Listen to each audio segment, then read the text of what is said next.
Sup nerds, the Winners You podcast is back, and in your host for another episode. This week we've decided it's past due and time for another SNES Mega Drive Roulette. So here we are again to discuss 6 games, 3 SNES, 3 Mega Drive, that we will rank from S to A to B to C or D.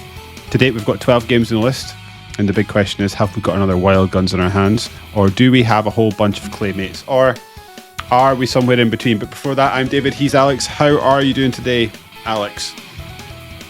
How am I doing today? Bloody good, I think, mostly. Pretty good, no complaints, back in working order. Fed up of complaining. The lovely man that is Tom Thumb messaged me today asking me how my back is, so I thought, better knock that on the head. People are obviously concerned and bored. So I'm not going to moan about that. Do I have anything interesting to talk about? Well, I found out that since I moved into my new room, which is a video watchers will be able to see right now, I sadly had to acknowledge the fact that which I've probably mentioned on the podcast already before, but my old 32-inch CRT is too big for this room. It has nowhere to go. Okay. So what are you doing with it? So I had to bin it. Well, I'm not going to bin it. There's no bin big enough for that, motherfucker. I don't know what's going to happen with that yet. I still don't know how we're going to get out of that room. You're going to find someone, someone to take I might over? I might try selling it, yeah. I mean, I got it for free because a dead lady died. She died and then was a dead lady. And a live lady died to become a dead lady, and her son just gave it to me for free. Probably because he, much like me, just dreaded the thought of ever having to move it. So, yeah, that can't come in here. Now, my Japanese N64, which we all may remember from the last episode, is the platform for which I had my best pickup of Sin and Punishment last year. On this TV, the smaller TV, the one that Tom Thumb gave me, that works with light guns, unlike the big one, seemingly does not work with the output from my N64 as well as the old one. I don't know why. Whether that's because it is too old or it's not handling. Well, I had an S video output cable, so basically everything is black and white, and my Famicom as well is all black and white. So I'm really upset by that. Weird. So I googled it and I had a look around, and thought that it was basically the fault of my cable. And tried to get like get an RGB SCART. That'll make it color. Couldn't find that, but I did find there's a website called Console Goods, which if anybody ever goes on there, it just looks like the most kind of amateur website you've ever seen. It looks like a website from the early 2000s, but the guy is really good. I think he sorts all these stuff. He sources all this shit himself. Buy stuff from there, you have to like email him and ask him what you want to buy, and then like send him the money direct to his bank account, and he sends you it in these little parcels that have got like loads of random stamps all over it, like absolutely covered in just the weirdest stamps you've ever seen. So I bought an NTSC S-Video out cable from him, thinking for some stupid reason that the S-Video out cable that I already had was PAL. But it can't have been, because I bought an S-Video out cable for my Japanese N64. So basically what I've realised is... I was like, why wouldn't it be PAL? I forgot you said it was Japanese. I missed that piece of information at the beginning, or I did, and then I blew past it. Yeah. So basically what I've done is bought the same cable again from him again, and found again that it still comes in black and white. So I've had a fucking absolute head loss there. So I don't know what to do now. Either I need to figure out a different way to output. I might have to just try RGB SCART, which I found on Amazon that says RGB SCART for NTSC N64, and there's one review for 2 stars, and the guy was like, it works but the quality sucks. It's just like, well, what does that mean? Yeah, so, I think that's what you need to see for yourself. Is this some kid thinking he's cracked the internet and he's looking for HD graphics, and he's just getting a CRT? Yeah, maybe. Yeah. So I think I'm going to have to I'm going to have to throw money at it for a bit, and then, or I could just not use the Japanese one and just go get my fucking PAL one and just use that, and just buy like a summer cart from. I mean, you've got AliExpress. options. You've got. I've got all those PAL games all over there. It's just like, oh, sin and punishment. Oh, I have to play the real cart on the real machine. Throw money. A bell end. Do what you said. Go and get your PAL one, or buy a USB N64 controller, and just play it on your PC. I could just which I was doing anyway. And in most instances, I would actually just choose to do because it's better. So I really don't know what I'm doing. I've just had a total head loss. Luckily, somehow and the reason I got the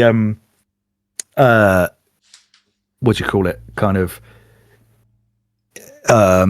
inspiration. The reason I got the inspiration to try this is because I've got a Japanese PlayStation, which again I don't need, but that has a SCART that came with it, and that is color.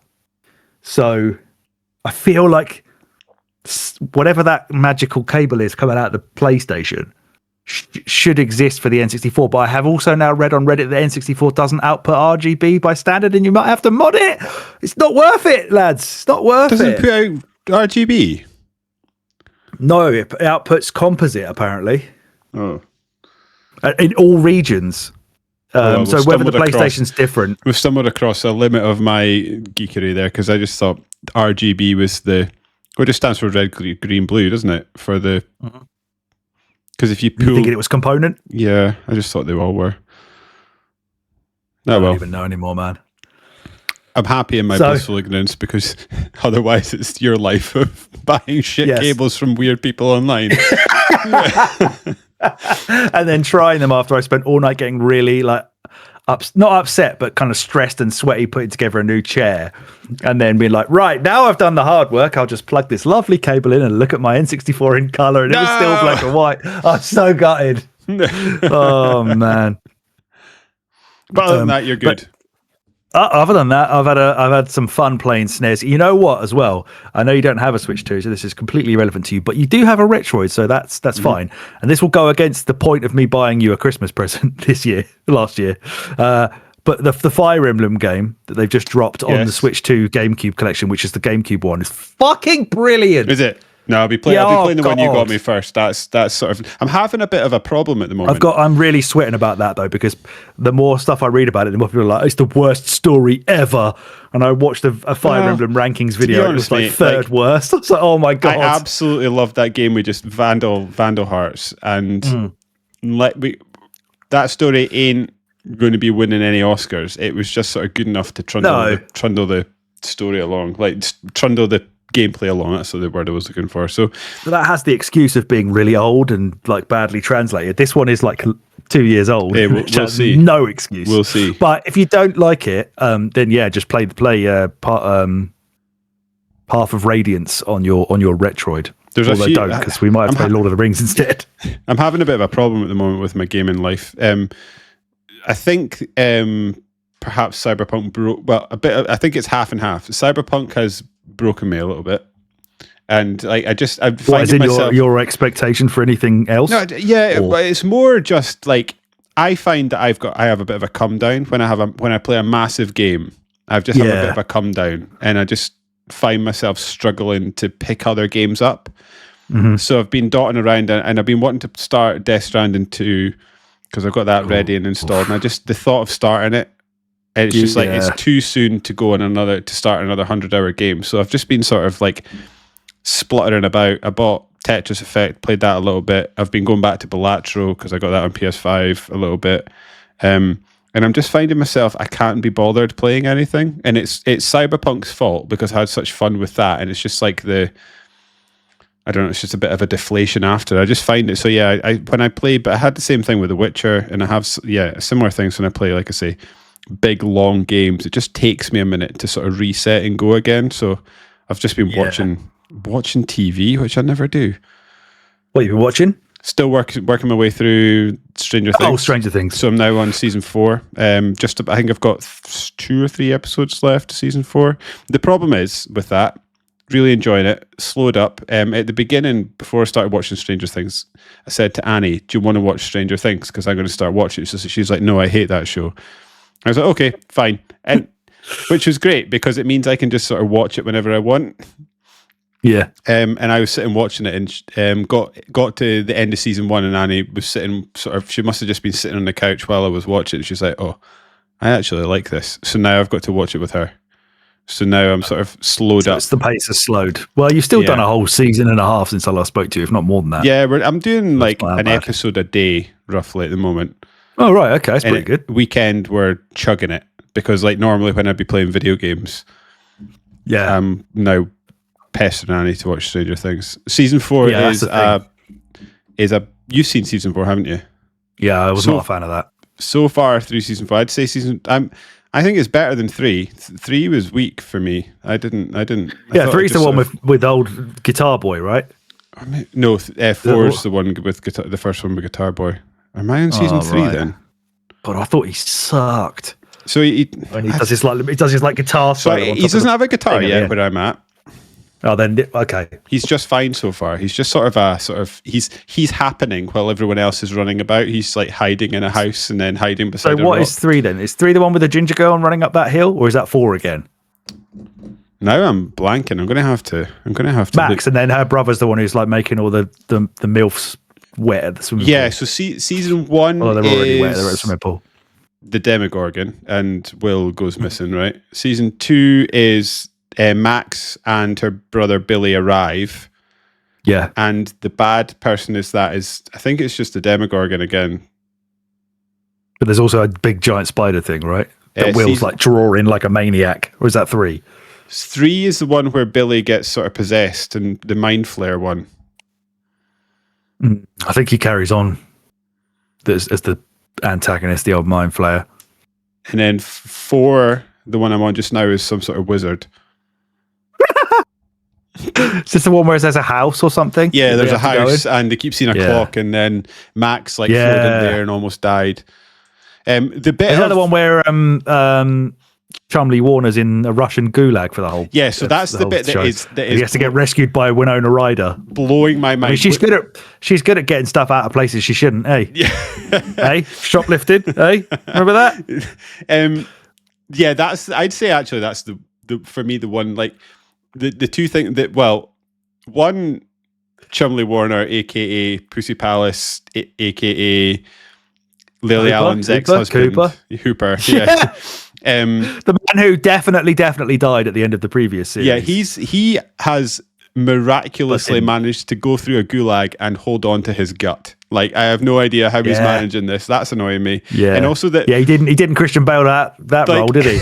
There's just like things that happen in this show that I just find hilarious. Like, so like I think it was season 3 when 11 went to, is it Boston? She went to Boston and I thought you said that was 2 where she. Was it 2? It was one spin-off episode. Because I've been watching them back she to met back. Those punk kids. Yeah, but Hopper didn't notice the whole time. I feel like she was just gone for like, I don't know how long. That was when he was a surrogate dad at this point. And then in this one, angry dinner. In this one, Winona Ryder like crashes a plane in Alaska. Yes, that's the one. Has buggered off, and her kids have had their house has been shot up. They've driven to Utah, and now I don't know. I think they've just finished in Utah. That like surfer dude with the long hair. Yeah, he's the one that I don't like. I dislike him entirely. He sucks. But like, it's just like she's got no idea all this is happening. She's like, did parents just not parent in the 80s? Is that the lesson we get from this? Because I also just like Hopper, like Elle comes back like with a whole new dress sense. She's like turned into some sort of emo goth. And also another one that's annoying me, and then we can move on and actually talk about video games. At the start of season 4, it's after Elle goes off to live with Winona Ryder in it begins with an M. I won't say it's not Mississippi because that's not Milwaukee? state. I don't know. They go somewhere, and then she goes from season 3 where she's wearing like brightly colored jazzy clothes, and then she turns up in season 4 and she's got like some sort of dress draped over her and a checked shirt underneath the dress. It's like, why? What's happened to your dress sense in a season? So yeah, she's bugging me. But she's back with Papa sitting in a tank at the moment. Oh yeah. And what's the black kid's name? Lucas. Yeah, him rocking a flat top. I'm a massive fan of that. He looks awesome with that flat top. When he's hanging about with the cool kids, it's like, mate, you've improved. Like, just carry on with that because it's going well. He grew up way faster than everybody else. Yeah, he did. Yeah, he's got the little spider's back moustache, and he's like slam dunking with his bros, and they're all still like, no, D&D. He's out giving the D. That's what he's doing, probably. Yeah. So I'm enjoying. I think, I don't know, like I don't think anything has ever been as strong as the first season, but I think I disagree with you insofar as I think season 4 is I may be getting more muddled up a little bit. An improvement from season 3 with like mental stuff happening, like the whole Winona Ryder arc going crashing a plane in Alaska. It just blew my mind. Yeah, that was quite funny. And she's with that the guy who thinks he's good at karate or whatever. Yeah. I like. He's all right. Yeah, maybe it's the third one we didn't like. Where is that the one where Steve's working at the ice cream place? Yeah, with, season 3's not good because I feel like it just leans into like tropes but makes them silly. So it's got like a clear Arnie ripoff, but he's Russian. And it's like, who was bad in the 80s? Russians. Let's just have the Russians as the bad guys. And then they're like going through boxes, finding like gloopy green chemicals, and it's just like, this is just, it's just gone that's silly. where they break into that lab, isn't it? All of them at the end. Is that one? Yeah, that's that one. Yeah, I think season 3 is weak for me. Yeah, maybe that's the one I was thinking I didn't quite like. And Rach didn't like 4, but I thought it was all right because I enjoyed some of the silliness that one tried to pull. Yeah. I wish Nancy would make up her mind about who she wants to be. Actually, don't make up your mind. Just go for it. Just have fun. Just do what you want. Yeah. Nancy.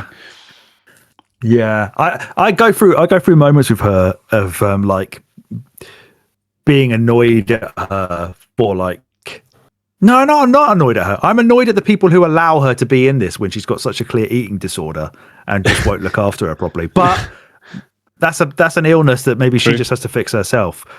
She is like a skull on a so stick, ill, and I just think like you've got enough people around you here putting you out and on this. They've put you in this show. You clearly weren't, I don't know, mentally capable of dealing with being in the public eye, or maybe you had that problem already. I don't know.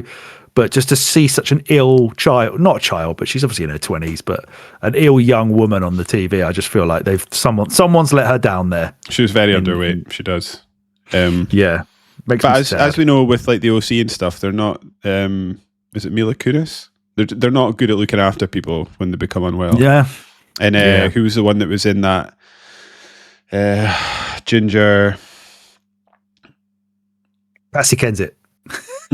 I wish. I'll say. I know I keep saying we're going to video games, but I just want to say one more thing. And I can't figure when we're because we're talking about Nancy. Like in season 3, she seems to work for a newspaper, and then in season 4, she just works for her school newspaper. It's like you have been demoted somehow. What is because I had to like Google what ages they were because I was getting confused. Because in season 3, I'd assumed she had left school and was working at a newspaper, and then season 4, she's back at school working at the school newspaper. And I'm like, these things don't like we've gone backwards. What has happened? Yeah, you've had the kind of benefit of watching it very quickly one after another, not like years apart and forgetting. Like I probably didn't pick up on that because it was so long in between them. Kelsey had also said, I didn't realize they had taken so long to get going between seasons at some point. Yeah, I guess COVID probably didn't help any of that. Well, we'll talk about some video games. Yeah, sure, why not? But yes, to go back to the reason we were talking about TV shows is I generally tend to try and plan out my video game consumption in a way that like doesn't make me repeat types of games or like massive games smart. One after another. So like, do you not just I would never play 2 Yakuza games one after another. I need to like, sort of space them out across the year. Because I did all the games that I finished last year. This is maybe while you're looking it up though. That's maybe a David thing though, because even the thought of starting a new game seems like an effort at the moment. So like, I basically went from like Yakuza 5 was the first game I finished in 2025. We then played Dishonored 1 and 2 for the pod, which was great. But in terms of like what I was playing, I went straight to like Ninja Gaiden 2 Black, which is a lot shorter sort of action style game. Then I went to the Silent Hill remake, which kind of bumped it up. And then I needed to come back from that, so I played Mouthwashing for a little bit. Then we did Atomfall, which was really long. So then I played Shovel Knight Pocket Dungeon, which was another like quick one. And then Claire Obscure. To be fair, we did Claire Obscure, and then I went into Yakuza 6, so maybe I didn't actually plan it out all that well. Maybe that's just horse shit. I lost, because I'm looking at mine. My January, I lost my mind. I went from Dishonored, I did Braid, and then Dishonored 2, and then Eternal Strand. So that's like 3 RPGs.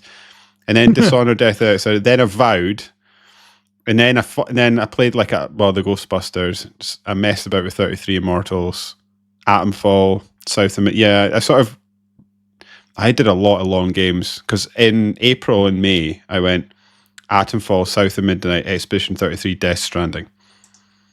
Well, yeah, that is insane.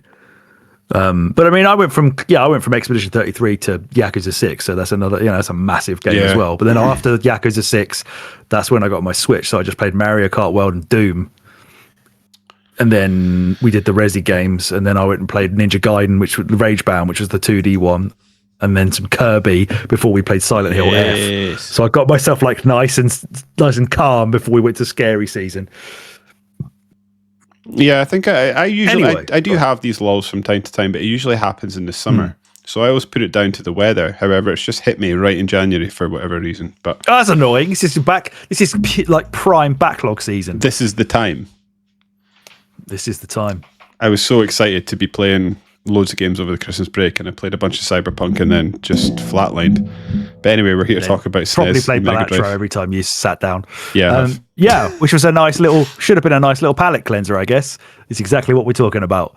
So we played 6 games. So just to remind everybody where we're at and what this is, if you don't already know. I'll put it up on the screen if you're watching this on YouTube. Yeah.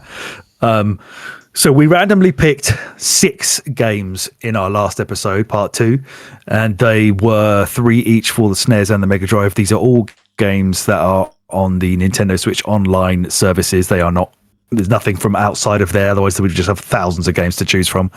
So we have currently done 12 in our tier list so far. They are in the D tier: Target Earth on the Mega Drive, Claymates on the SNES, and Space Harrier 2 on the Mega Drive. In the C tier, we have Comix Zone on the Mega Drive, Battletoads on the SNES, Psycho Dream on the SNES, and Strider on the Mega Drive. In the B tier, only one game, Kirby's Dream Land 3 for the SNES. In the A tier, we've got 3 games, Shinobi 3 on the Mega Drive, F-Zero on the SNES, and Earthworm Jim on the Mega Drive. And in S tier on its own, as David mentioned at the start of the pod, we have Wild Guns on the SNES, and we also have a league table sort of thing where we've given 6 points for S tier, 4 for A, 3 for B, 2 for C, and 1 for D. And currently on points, the SNES is up 18-13 versus the Mega Drive. And the games that we randomly drew that we'll be talking about on this episode are in alphabetical order, which is how we'll be doing it. Gunstar Heroes on the Mega Drive, MUSHA on the Mega Drive, Operation Logic Bomb on the SNES, Spanky's Quest on the SNES, Star Fox 2 on the SNES, and Virtua Fighter 2 on the Mega Drive. So let's jump straight in with Gunstar Heroes on the Mega Drive. I'm very keen to hear David's opinion on this, because I've already basically given the game away on my side when he said, I don't remember what you said about it now. Oh, you said, that's it. You text me and said that it wasn't at all what you were expecting it to be. Actually, you know what? Let me run through all the Yeah, give us the spiel. Yes. So, for those who don't know, Gunstar Heroes is a run and gun game developed by Treasure and published by Sega. Treasure, of course, one of the jewels in the Mega Drive's crown. It was released in Japan, the US, and Europe. They have done. Because you said this was class. Sorry to put you on the spot. It just you said earlier that it was classic Treasure, and I was like, oh, this must be someone you know about. Yeah, where's my?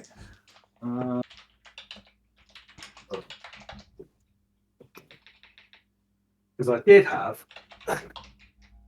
Oh yeah, there we go. Radiant Silvergun, Ikaruga, Gunstar Heroes. Yes. Sin and Punishment. Yes, so there's those games as well. But on the Mega Drive, this when I was on Sega Force Mega, we did a Mega Drive special for all those games that they did. So they were games like Gunstar Heroes, McDonald's Treasure Land Adventure, Dynamite Heady, which is another big one. Something I can't be asked to read because it's in Japanese. Light Crusader, you've reviewed that. I don't think you enjoyed it, so they changed all the review, did they? Is that what they did, those dickheads? And Alien Soldier, which is I was meant to be talking about how good the game was, and I just didn't like it at all. It wasn't for me. Yeah. But yeah, since then, yes, as David said, they've done absolute classics like Ikaruga and Radiant Silvergun, which I'm a big fan of both of those. So yeah, on the Mega Drive, I'm pretty sure this was probably their best selling game. You play either Gunstar Red or Gunstar Blue, and you go through 7 stages. You've got lots of different weapons and melee techniques that you can use. There are loads of bosses to fight. There's different types of stages. There's like minecart rides and board games and all this kind of stuff. I've got some gameplay notes. So there's a character in Gunstar Heroes that looks very like M. Bison. Is he meant to? Yes, look like there M. is. Bison? I refer to him as M. Bison throughout my notes. I don't know what his name actually is. I just sort of looked around at some of the characters, and a lot of the characters looked like, not knowing anime very well, they looked like they might look like characters from other IP, and I just wondered if that was one of the things that this game did. Yeah, that is sort of like it doesn't look like it to just kind of glance at some of their other games, but that kind of face that they've got is very kind of reminiscent of what some of their games look like Mischief Makers. I'm thinking of kind of looks like that. Sin and Punishment. They kind of look like that. There's another guy that looks like Magneto a little bit. Yeah. This was actually only their second game that they ever developed. The first one was that McDonald's Treasure Land Adventure, but they actually developed the McDonald's one first, but they published Gunstar Heroes first. So this is referred to as their first game either way. There's also so weirdly, not weirdly, I'm very jealous, and this is definitely a reason to crack my 3DS. There was a massive swathe of like remastered 3D versions of classic Sega games on the 3DS. It was called the 3D Classic, the M2 3D Classics range. And this was one of the games that got a 3DS remake, so it had 3D effects. You could do 2-player co-op across, wirelessly over your DSs. You could do like CRT filters, customize your controls. You could play the Japanese or the international version. You could double the vitality at the start of the game, and you could play gunslinger mode where you got all 14 weapon combos and you could just switch between them on the bottom screen as you wish. And you could swap to 2 characters on the fly as well, because they have different. One of them is like supposed to be the free movement where you can fire while moving, and the other one is supposed to be like the one where you stand still but can fire in more directions. But yeah, there's 3D versions of they did 3D versions of Streets of Rage 1 and 2. They did Shinobi 3, Sonic 2, fucking Space Harrier, Fantasy Zone, Echo the Dolphin, Alien Syndrome. That's one I was talking about quite a catalogue of games, right? There's loads of them. Why did they go bust? What happened to them? I'm assuming they went bust because they don't seem to. I'd never heard of them, so they must. Yeah, I'm assuming Treasure. No, they're still going. They just haven't done anything for fucking ages. And they've teased something. Have they been bought by I don't know, Saudi Arabia or something, or China? I fucking hope not. No. So they use middleware now to develop games. They were just been focusing on releasing their back catalog, which clearly they just did, as I said about them putting it all on the 3DS. Small team. They've not released a game since 2014. Yeah, they've got 10 people they had 10 people by 2022. And in 2022, which was its 30th anniversary, they teased on their social medias that they were working on a highly requested game. And we've heard absolutely nothing since then. But they're still going. Good. It's nice when little at this point, publishers, developers get to keep going. Yeah. This got crazy review scores when it came out, apart from in Edge because they're miserable. Edge gave it a 6 out of 10, but like Electronic Gaming Edge Monthly, just review harsh. I was reading this month's Edge magazine last night in bed, and they just some of the reviews are just brutal. Yeah, really. It's funny. It's like you read the little like 4s and 5s and 6s out. It was like there was one last. I can't remember what it was. I'll shout it out if I remember. But I was reading last night, and they gave it like a 6 out of 10. And I was like, they can't. Oh, it was the Walking Dead style superhero game that's came out. Dispatch. Yeah, Dispatch. They gave it a 6 out of 10. I was like, they mustn't have liked it. And I was reading it, and it's like, no, they liked the game. They just 6 is good. I respect that. I respect that. Using That's the what scale, 6 right? should be. Yeah, 6 or 7. Exactly. PC Gamer in the most recent one, they were shitting on everything as well. I'm pretty sure they gave something like a 40. That might have been Call of Duty, actually. That deserved it. Mm-hmm. But yeah, like CVG gave it 92%. Electronic Gaming Monthly, it got straight 9s. I think they do like 4 scores in that one. It got like 999 out of 10. Game Informer 9.25. Game Pro 18 out of 20. Me Machine Sega 93. Sega Force 94. Sega Magazine 94.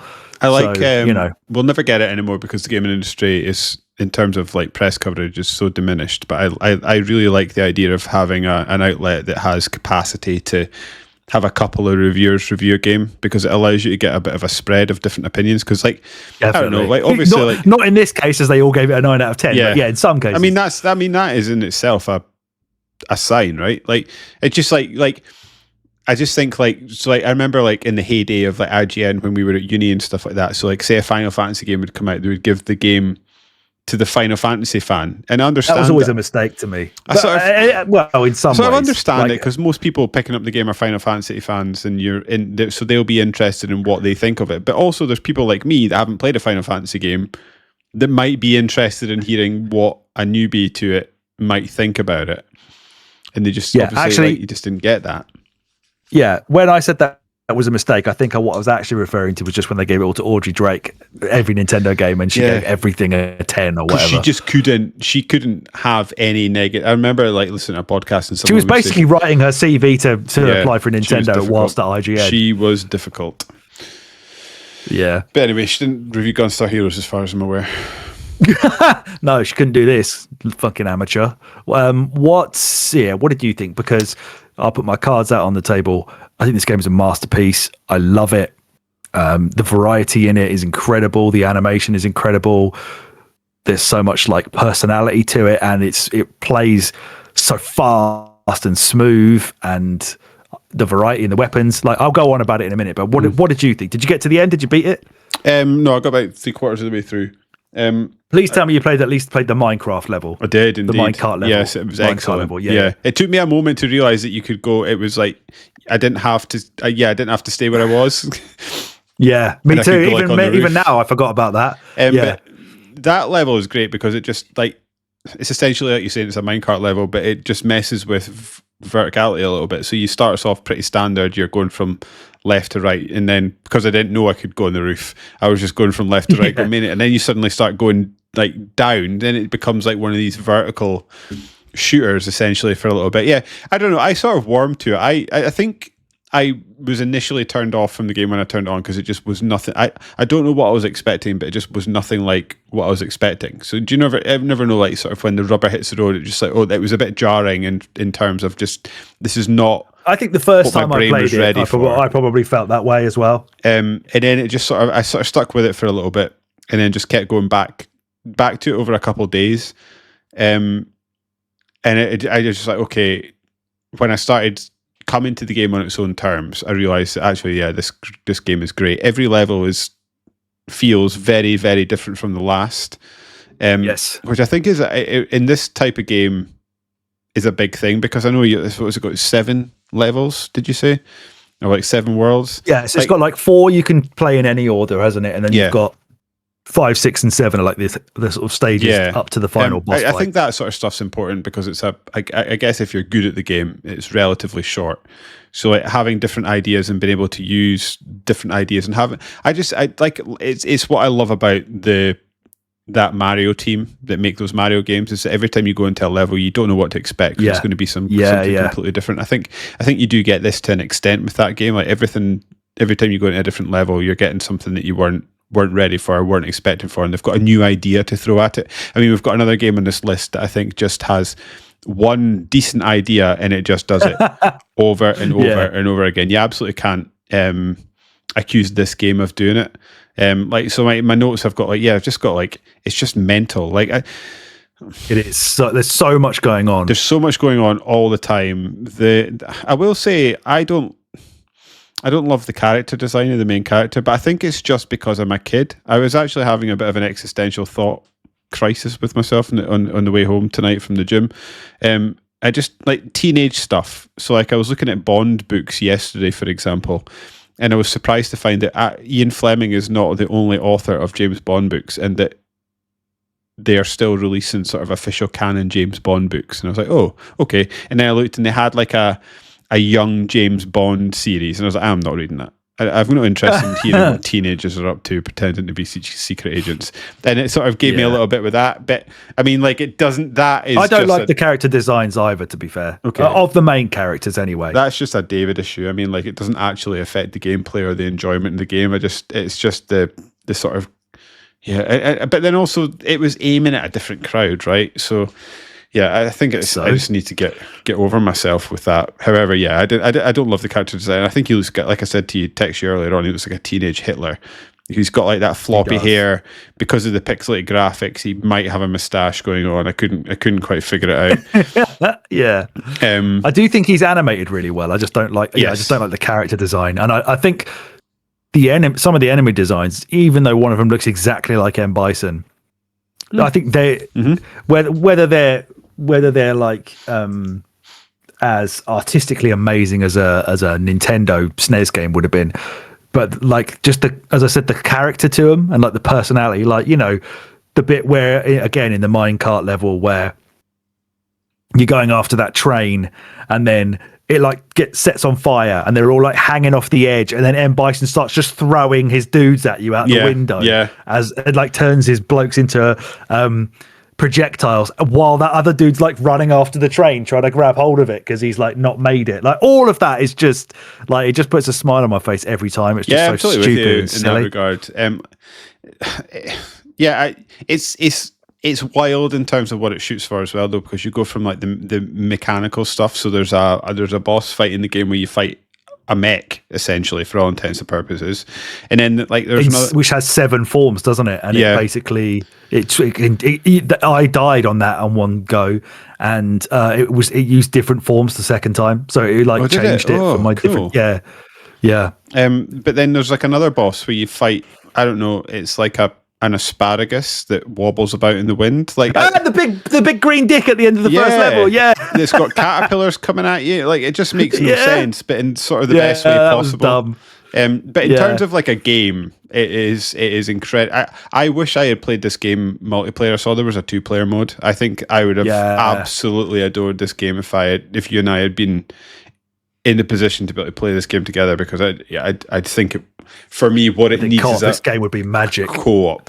But from what I played of it, I absolutely loved it. It's great. I kind of want to play this. There's Gunstar Heroes 2, isn't there? I kind of want to go and poke at that a little bit. There's Gunstar Superheroes. That's on the GBA. That game's great too. That's it.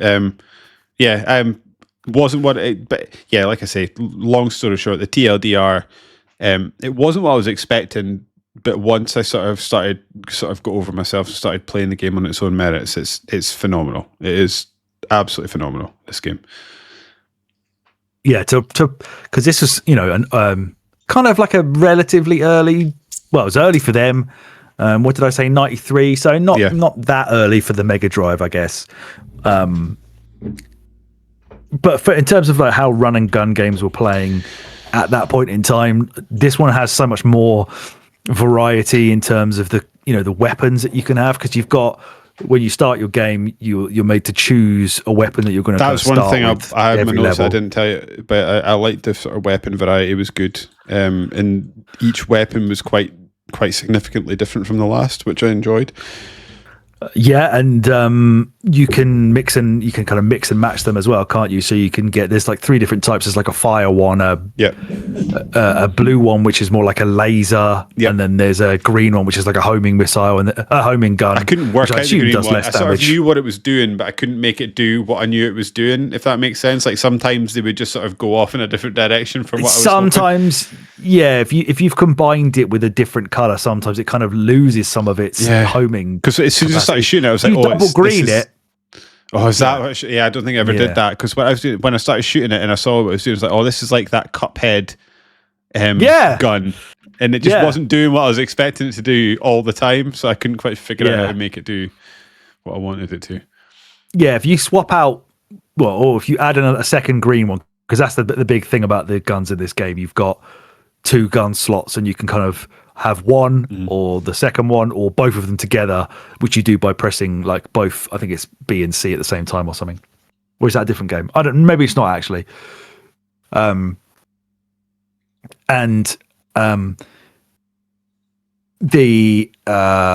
double green ones for me, like that is proper, like more powerful homing, and sometimes on some of the levels I just have to use it because the action just gets so intense. Oh, it's nuts. It's so almost like many a bullet enemies. hell. I'm like, just do it for me. Just do it for me. I know that sounds so reductive, but there was moments where I was just like, it feels like a bullet hell. I'm shooting and I'm not paying attention to where I'm shooting. I'm just dodging and hoping that eventually I'll hit things.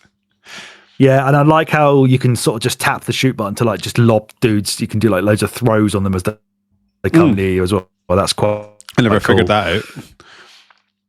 Yeah, there's a double jump as well. If you jump and press jump again, he does like a forward like Klinsman dive and just punches dudes in the face when he's diving, which kind of helps to just like sprint through the levels, just doing that forward dive. I found that being fast helped. Yeah, like obviously you want to shoot things, but like the focus was on just make progress, just get forward. It seemed to be the tactic.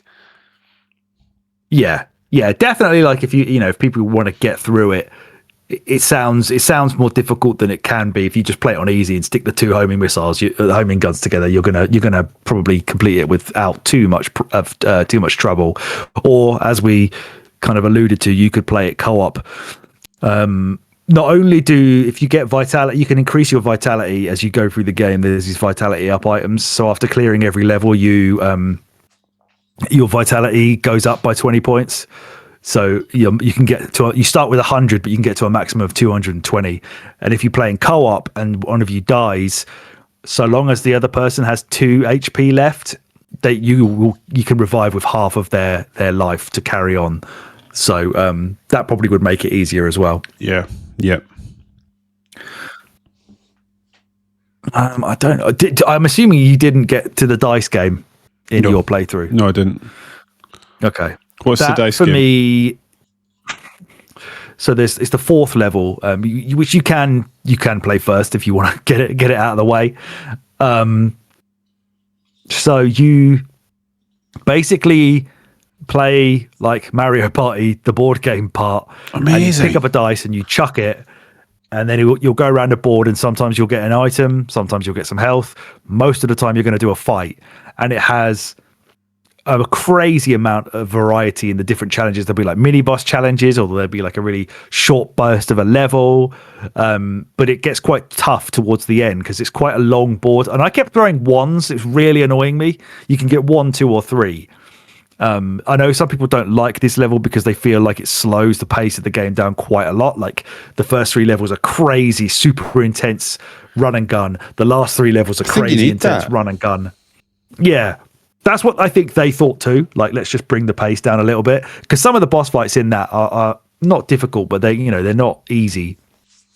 The problem I have with the dice game is that the last space, the penultimate space, makes you start all over at the beginning again, which is bullshit. And I rolled the number for that when I played, and I had to start at the beginning again. But the Switch has a rewind feature, so I fucking did not have to do that. But if I didn't have that, then I would be pretty pissed off, because that's just like I said, I kept rolling once, so I think I had to do. Yeah, I think I had about 10 or 11 things I had to do in that level, like 11 spaces of fighting, but then I would have had to do it all over again with no additional health. Like I'm starting right again with the health that I've already like chipped away for all these fights. So that's the worst part about this game is the dice level. You didn't even play it, so you avoided that. But you'll have to try it to see what I'm talking about because it's it's not what you expect in a game like that. Just randomly a bit of board game halfway through.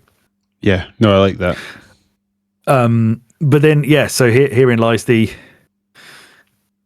decision. Whereas for me, this is S tier. Yeah, all look, I'm not going to fight you for an S. I don't want to force you. No, like I think like you feel much more emotive about this game than I do. I think for me it's an A, but I've not played as much as you have, and actually I didn't realize it had. We were talking about variation in the level design earlier on. I didn't realize it had quite as drastic variation as that, and I'm actually all for stuff like that. So I'm not going to fight you for it. Probably an S, isn't it? Yeah, I think that's a cool idea, like a cool way to look at it in terms of like if one of us feels so passionately that they want it as an S, but the other person like denying that unless they're right at the other end of the scale. Yeah, I absolutely love this game. I don't have any if I had any fundamental problems with the game, I might try and challenge on it, but yeah, I don't. I think it's a great game. I think you just like it more than I do. Yeah, I think if you gave it more time, you'd learn to like it more. Yeah. That puts the Mega Drive up by a point at the moment with that going into the S tier. So we'll have to see if the SNES can fight back, but not yet because next alphabetically is the ridiculously titled MUSHA Metallic Uniframe Super Hybrid Armor on the Mega Drive, which was developed by a company called Compile for the Mega Drive in Japan in December 1990, and then for the US in February 91. We never got this in Europe until now, of course.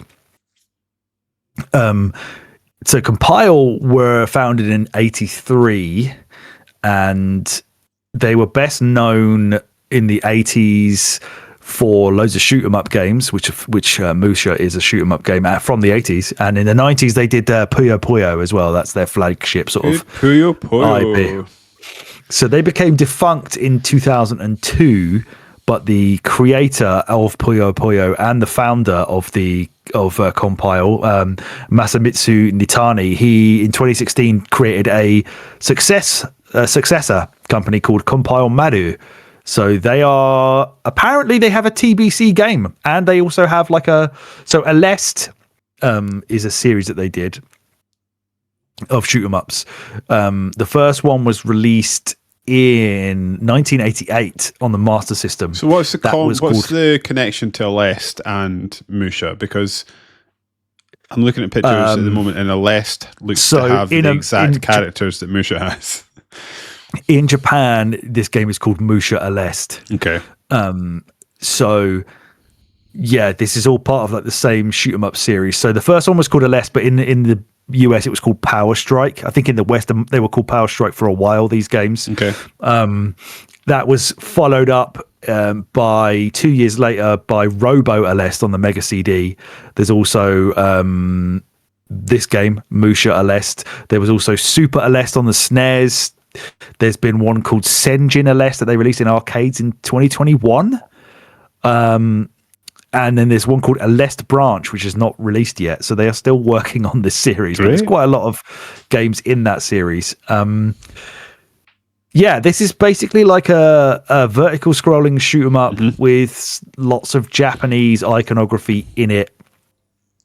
It definitely looks like a 1980s Mega Drive game. It's got that kind of chunky, kind of dark colored sprite thing going on. It's not a very bright game as much as it's like got lots of color in it. So it feels like the color palette is quite dark. It's like got loads of reds and things, but they're quite deep reds. Yeah, exactly, and blues as well. Yeah. This is one of the few shoot 'em up games I've played where I feel like the easy setting is actually easy. I've played a lot of treasure games and stuff. I didn't try easy. Setting is still fucking impossible. Obviously the rewind function really helps on this, but basically the idea of this game is that you're in a mech there are some canisters that will sort of appear in front of you at some point. You will shoot those, and they will attach arms to your mech that will have different settings that you can use. They can shoot forwards, they can shoot backwards, they can spin around while they're shooting, they can shoot in the opposite direction to where you're moving. Or my favorite, you could just set them to free, and they will basically fly off and just shoot directly point blank the face of any enemy for you, and then come back. And there are also, on top of that, there are power-ups that you can add to your weapons, kind of similar to Gunstar, really. You've got a red one which shoots missiles, a green one which is like a giant laser, or a blue one, which was my favorite, which is like a shield that spins around you but also damages enemies. These can be upgraded if you collect more of the same color, but they will reset if you change color to whatever the opposite weapon is. So kind of you have to like avoid the different color if you're trying to build that up. Like I said, I'm all about the blue one because I think my least favorite thing in shmups is shit crashing into me. It just feels so unfair. Shoot me all you fucking want, but if I just gonna get hit by an enemy that's come from the bottom of the screen from behind me, that's just cheap as fuck. So I like to keep with this one. This is the game I was thinking of where if you hold two buttons down together, you will do that's how you have to do it to activate your secondary attack. Your B button, I think, is like your normal guns, and the C button will be the power up version, so that'll start shooting the missiles or the green laser or whatever. Let's get some of your thoughts on it, and I'll add some of mine. You may even touch on yourself, but what did you think to Musha? I think this game is pretty good. Yeah, that's kind of my thing, the takeaway, I guess. I found when I started the game, I wish I'd played it on easy now to try that out, but I found it, when I started the game, I found it quite difficult to start with. I beat it on easy in one go because it is just quite easy, but medium, I remember it being quite difficult when I played this the last time. I found it's a game that you need to get a bit of a run going. You need to get a bit of a head of steam, and it's to do with racking up the weapon augments and making your weapon better and better and better and stuff, and sometimes... so when you can sort of get those early attachments onto your gun, the game changes quite significantly, which I like. And like you said before, I like how there's different weapon options, and you've got to actually think about what you're collecting, when you're collecting it, and whether you want to collect different things to sort of try and build your arsenal in a different way. The gameplay in that regard, I really enjoyed it. I thought the bosses were fun. The different enemy types that come at you were great. I will say that one of the things I've got in my notes, I think this is a David issue, but it's something I don't like the art style of this game. I didn't like it either. I thought it was quite ugly. I thought it was quite. It lacked inspiration in any way. It was just, let's take some Japanese building designs and masks. There's one stage that I thought was okay, which was the one stage where you had clouds over the top of some Japanese pagodas, and then you had those fucking samurai blokes that would come out of the lightning and then come out through the clouds and hit you with a sword. That was cool, but for a game that it builds itself up with all this Japanese iconography, like kabuki masks and oni masks and all that stuff, they never really looked all that impressive. It was just very basic. Which, I mean, it's a 1989 game, so fair enough. But it's not nice a lot of things and again, what I'm about to say as well. Again, I appreciate it's a 1989 game. I thought the translation was bog standard. So there's no personality in the story or the way in which the translation. I feel like someone's translated it faithfully word for word, which doesn't work. It's very literal, isn't it? Yeah. Now you must go to the enemy base.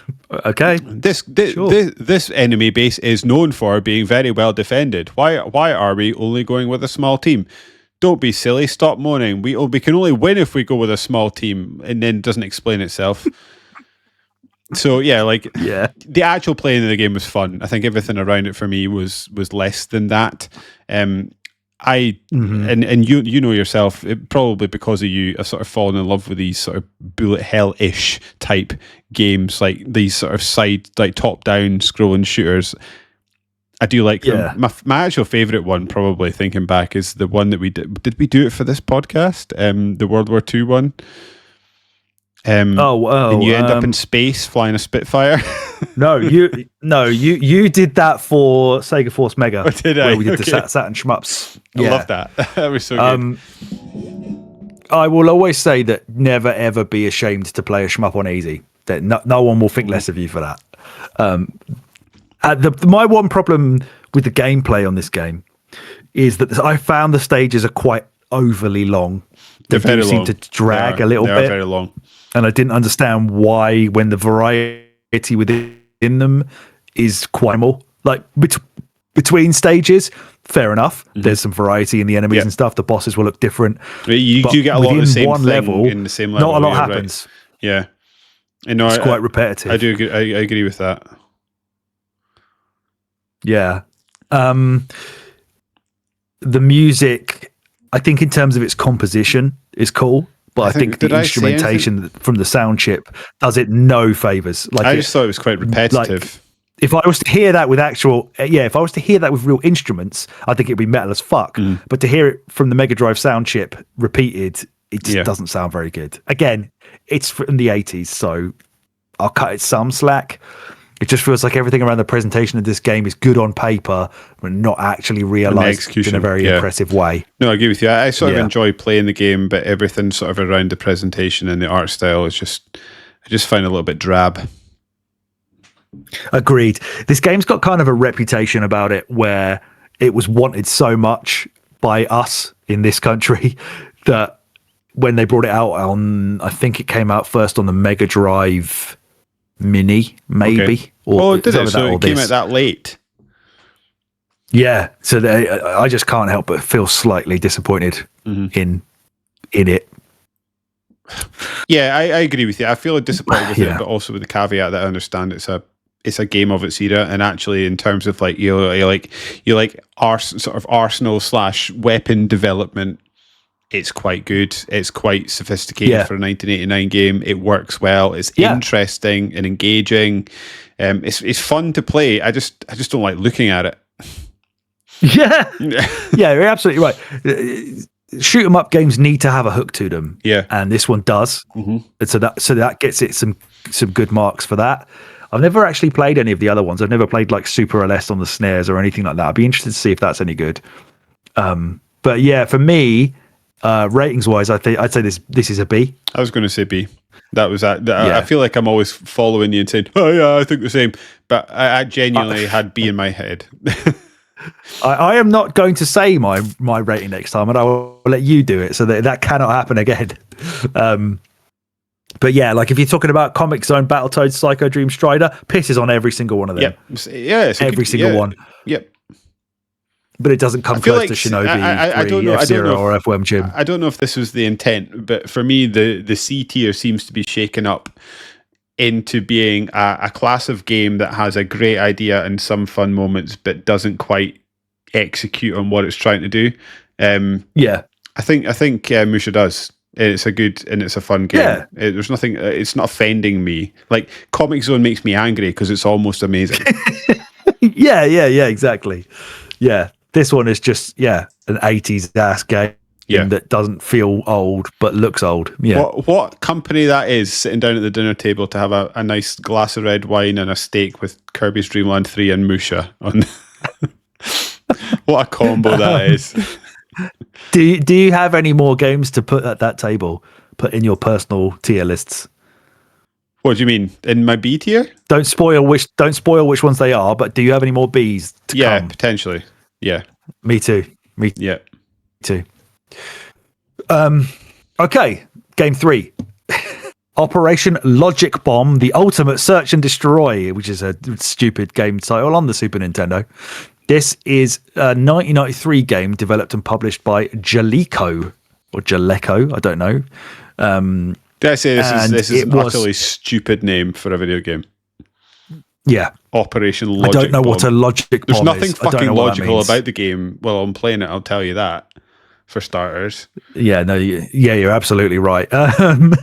It came out in Japan in April 23rd, 1993, and in North America in September '93. Another game we didn't get in this region.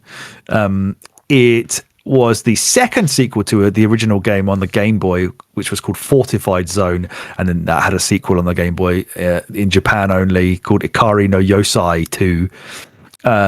Basic premise of this game: you have to liberate a secret futuristic laboratory, which is dealing with interdimensional physics, and then basically monsters escape through a rip in the dimensional fabric of space and time. Okay. Fuck everybody up, and you get to see the results of some of that as you find a lot of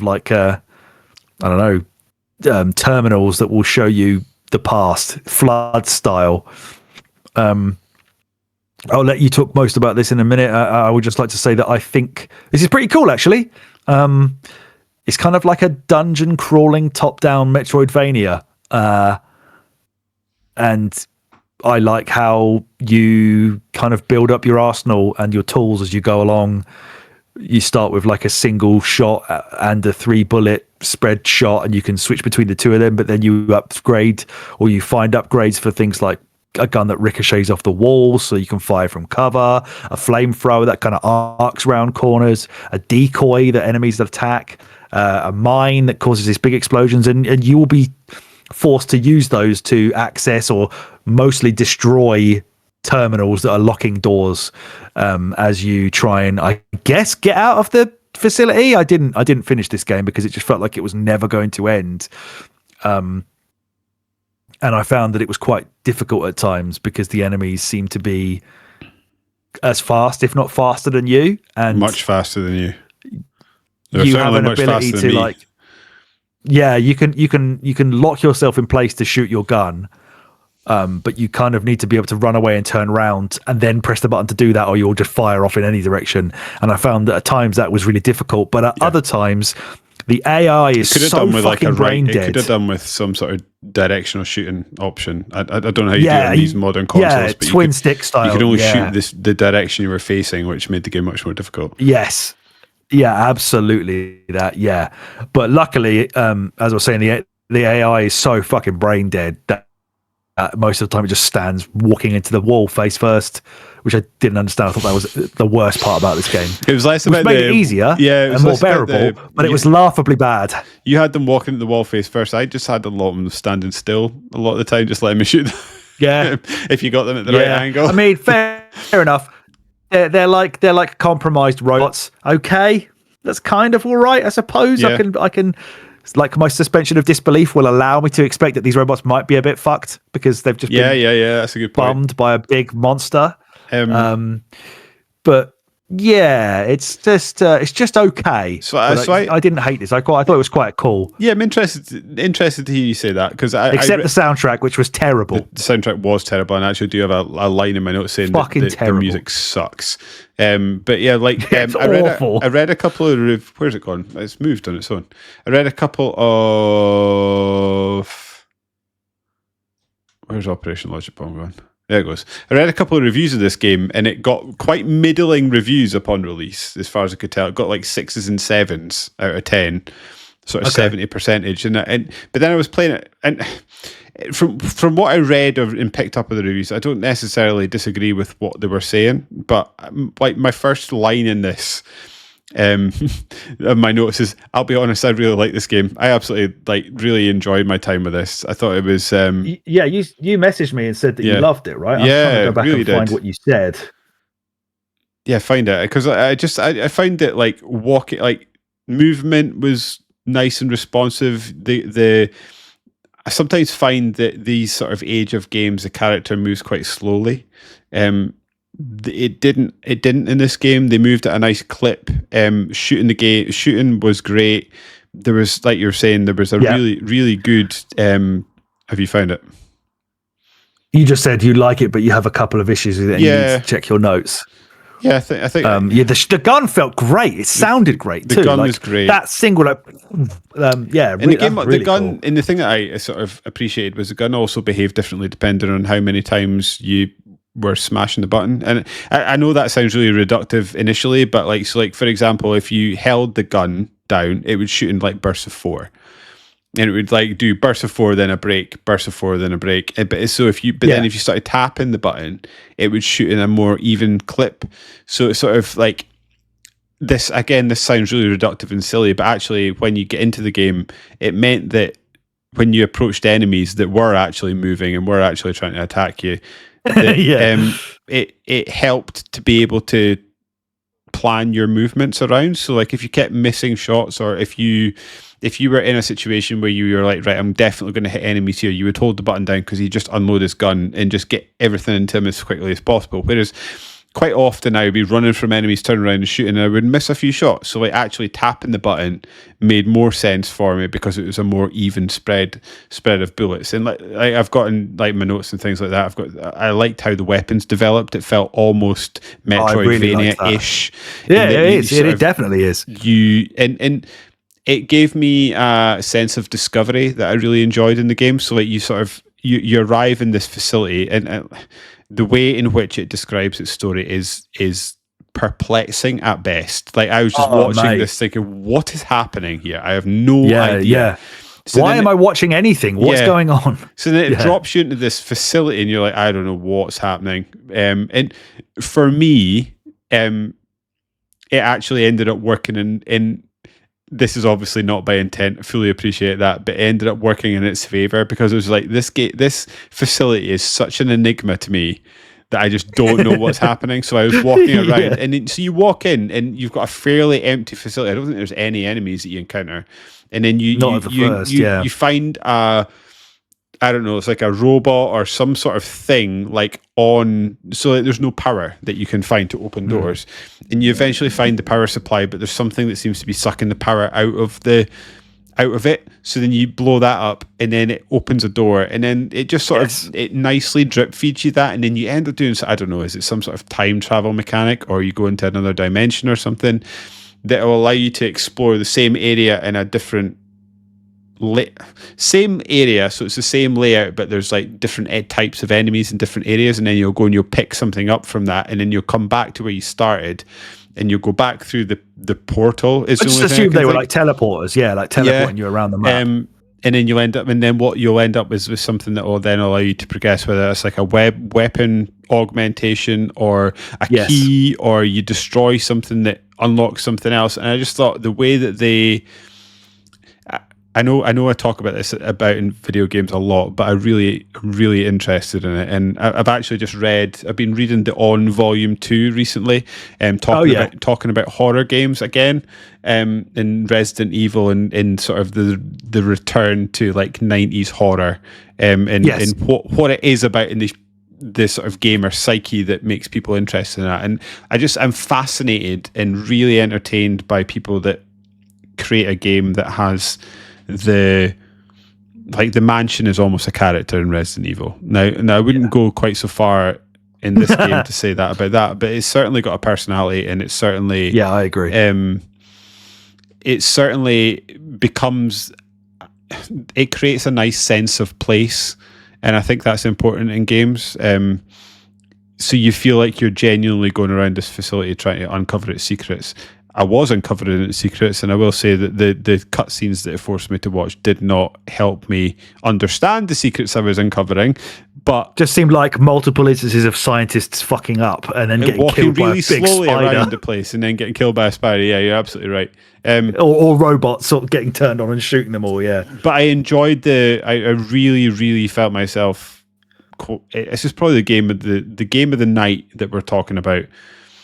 That I spent the most time with, just because I just kept being drawn back to it. I just wanted to get a little bit further and a little bit further. And it is, you're right. I do agree with the reviews that I read. It is a 7 out of 10, but it's a 7 out of 10 that I ended up having a real affection for. And I just wanted to know what it's got to offer. There's a lot of problems with it. The story sucks, the music sucks, but the weapon shooting, the movement, the feel of the game, and the sense, like I say, the sense of place within the environment was awesome to me, even if I still to this day have no idea what the hell's happening. Or why it's called what it is. Yeah, I remember when I was going to boot this up, and I remember looking at the title being like, it's this one with a weird name. But is this some sort of puzzle game? Logic? And then as soon as I dropped in it, and I was a dude walking about with a fucking awesome gun, I was like, no, hold on. I think this is going to be actually pretty good. And there was those moments where, like, you know, as you were kind of saying, like the almost like emergent gameplay and the environmental storytelling of it, where it's not telling you anything directly, but it's feeding you not much of a mystery. It's clear that things went to shit from aliens. That's it. Shit. Yeah, we're kind of done there. But there were so many moments where it's almost like the game kind of teases and pisses you off. There was a bit where there's these two ones of these machines that you've got to destroy to open up a door, and there are some, like, I don't know even know what they were, circles of light or something that just chase you around. Yeah. And I had the gun where that bounces off the walls, and I must have spent 10 minutes running around in circles away from these fucking things, trying to bounce my laser bullets off the wall and hit the thing, and it just was I was like, I can't get that angle. The angle was a problem. I've got in my notes that shooting diagonal was a pain in the ass, and it was actually about kiting enemies so you can shoot them left, right, up, down. Yeah. So I gave up, and I was like, well, luckily this game's actually got an okay map system. Once you've unlocked the map, it will show you exactly that's the thing, you find where the teleporters are. And that's so I just carried on. I went somewhere else, and then I found the flamethrower, which then told me that I could shoot round corners. And then I suddenly thought, aha! And you got to start. You get a gun you can bounce bullets off of walls to, like, get to. Yeah, cool. That's what I was trying, and it wasn't working. And then once I got the flamethrower and realized that's the one I need, there's quite a lot. I had more eureka moments in this game than I expected to, and I was really pleased every time. I mean, it's terrible, really, but the decoy, despite the fact that you put the decoy directly as you're stood in front of enemies and then walk away and they will ignore you, game changer. Every enemy's getting the decoy.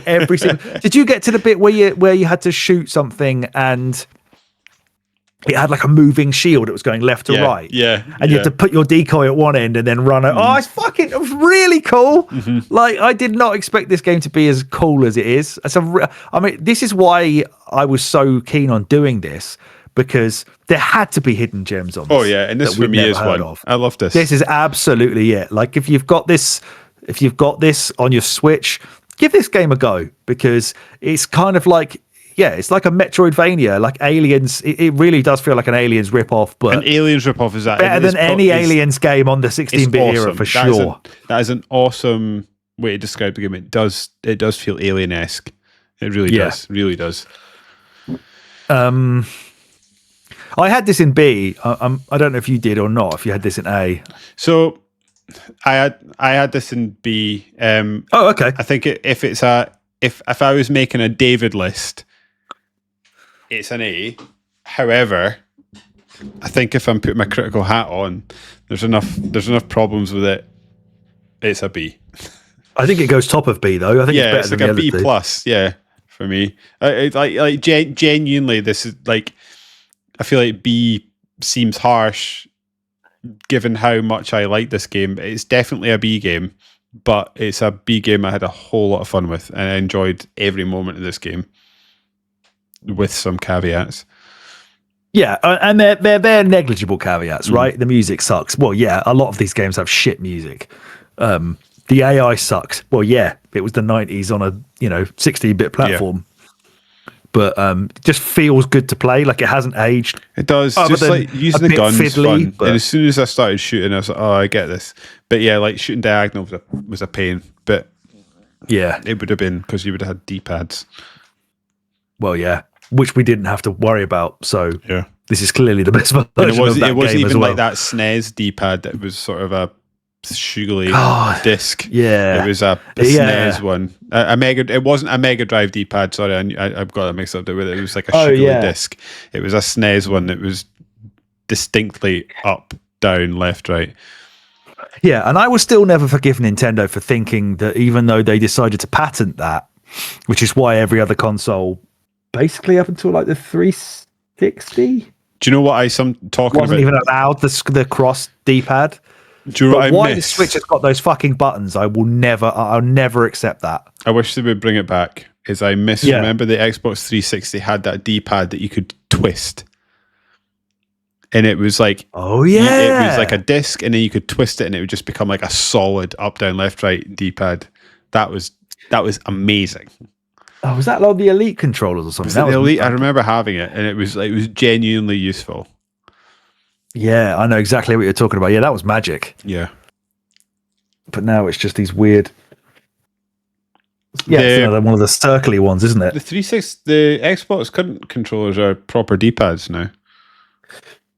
I've actually got one here in my bin because I threw this one away the other day. Yeah, it's kind of like a proper D-pad now, isn't it? With like a, but it's just encased in a circle. But yeah, it's a good D-pad on this. Probably better than the PlayStation one. Yeah, back in the bin it goes. Don't worry, lads, I've got more. I actually have one in this drawer. I don't know why I had to go to the bin. Anyway, go to the bin. Can we have a pee break before we do the last? I need a piss as well. Yes. Yeah.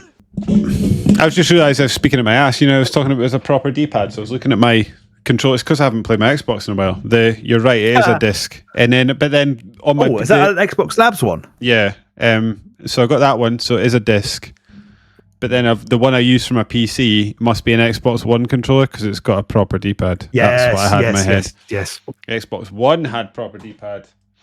One X and S does not. Yeah, it's the colours. It's got my gamer tag on it on the bottom, and it's the colours of nice. Edinburgh Rugby Club, orange and blue. I was going to say that's got to be a rugby. Yeah. My next one I wanted to get like a Scotland rugby one, a bit of purple and blue would be quite nice. That was always my next one for the PC, but I just never got around to it because they're about like 80 quid or something like that. Yeah. Ridiculous prices for a controller. I would never get a Tottenham one because it'd be white with a bit of blue.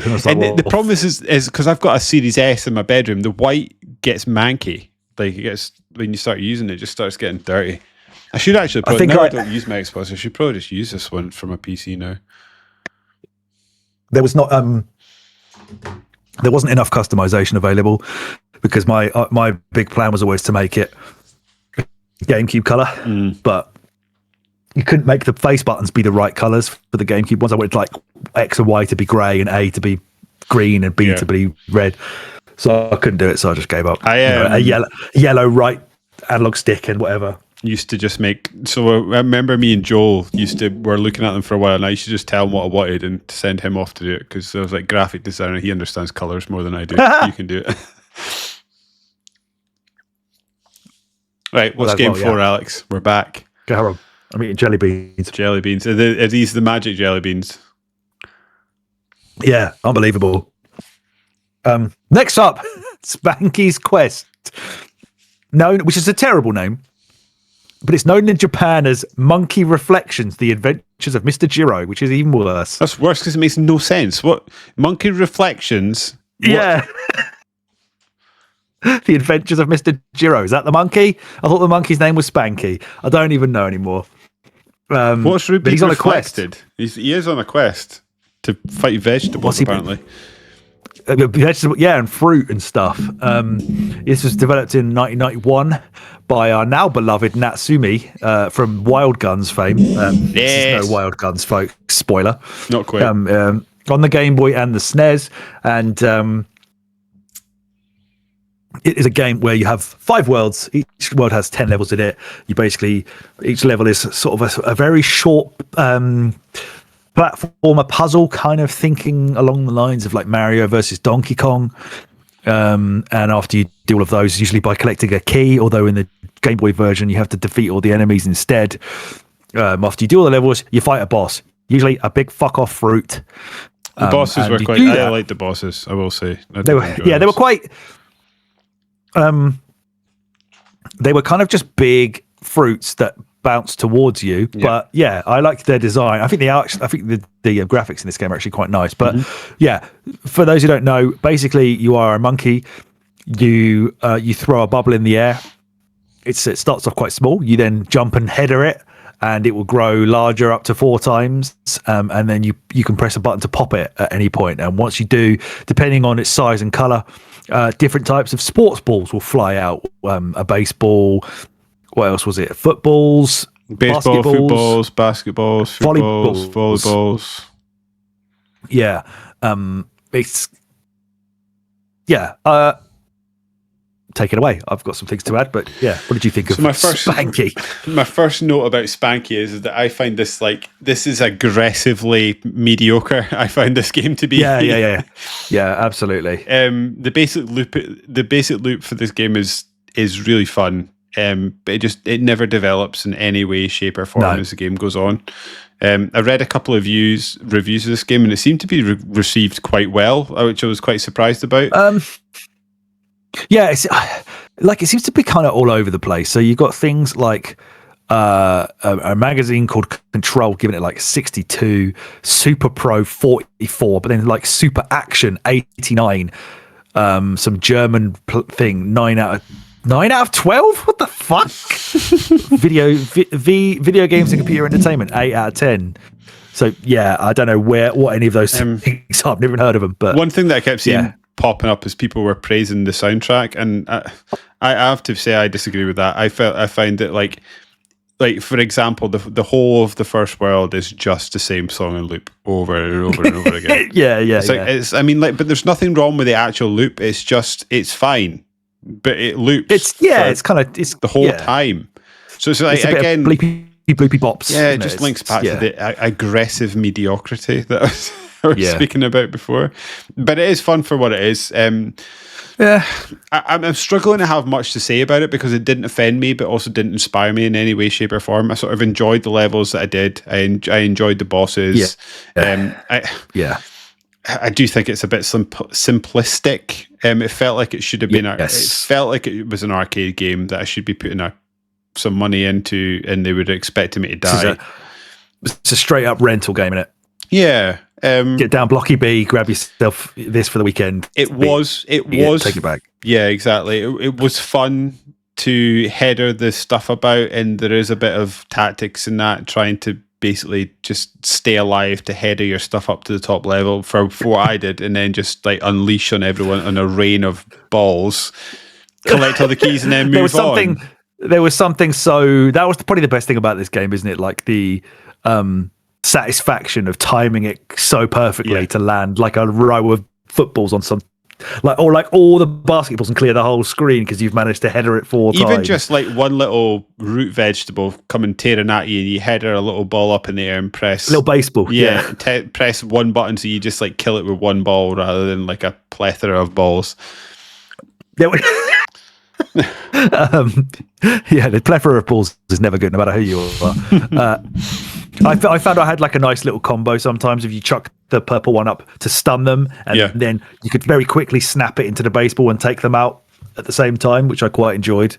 There was a few fuck you moments where you'd just be standing there and a can would explode I couldn't react to it. It was just well, that's done, and it would just take a life off me.